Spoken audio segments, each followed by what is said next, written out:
ಯಾರಾದ್ರೂ ಒಬ್ರು ನನ್ನ ಮುಖ್ಯಮಂತ್ರಿ ಮಾಡಿ ಅಂತ ಕೇಳ್ತಾ ಇದ್ದಾರಾ? No madam.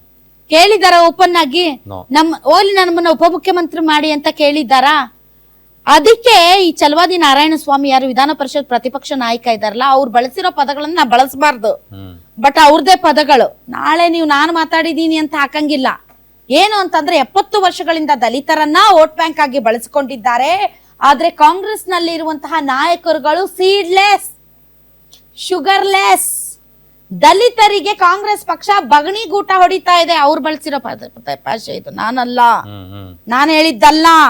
ಚಲವಾದಿ ನಾರಾಯಣ ಸ್ವಾಮಿ ಅವ್ರು ಹೇಳಿರೋದು. ದಲಿತರಿಗೆ 70 ವರ್ಷಗಳಿಂದ ಮತ ಬ್ಯಾಂಕ್ ಆಗಿ ಬಳಸಿ ಅವರಿಗೆ ಬಗಣಿ ಗೂಟ ಹೊಡಿತಾ ಇದೆ. ಆದರೆ ದಲಿತರು ಮಾತ್ರ ಯಾರ್ಯಾರು ರಾಜಕಾರಣಿಗಳಿದ್ದಾರೆ ಅವರು ಸೀಡ್ಲೆಸ್, ಶುಗರ್ಲೆಸ್, ಅವ್ರಿಗೆ ವಾಯ್ಸ್ಲೆಸ್, ಅವರೇ ಕೇಳಲ್ಲ. ನೀವು ಸಂಘಟನೆಗಳು ಬೊಬ್ಬೆ ಹೊಡಿತೀರಿ. ನಿಮ್ಮ ನಾಯಕರನ್ನ ಬಡಿ ದೆಬ್ಬಿಸಿ ಮಾತಾಡ್ರಿ, ದೇವ್ರು ನಿಮ್ಗೂ ಬಾಯಿ ಕೊಟ್ಟಿದ್ದಾನೆ ಅಂತ. ನೀವು ಬೀದಿಯಲ್ಲಿ ಮಾತಾಡೋದಲ್ಲ, ಅವ್ರಿಗಲ್ಲಿ ಹೈಕಮಾಂಡ್ ಮುಂದೆ ಮಾತಾಡೋಷ್ಟು ಶಕ್ತಿ ತುಂಬಿ ಅವರೇ ಮಾತಾಡಲ್ಲ.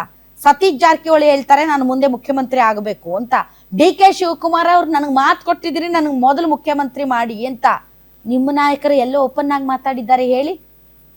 ಡಿಫ್ರೆನ್ಸ್ ಅದು ಅಷ್ಟೇ.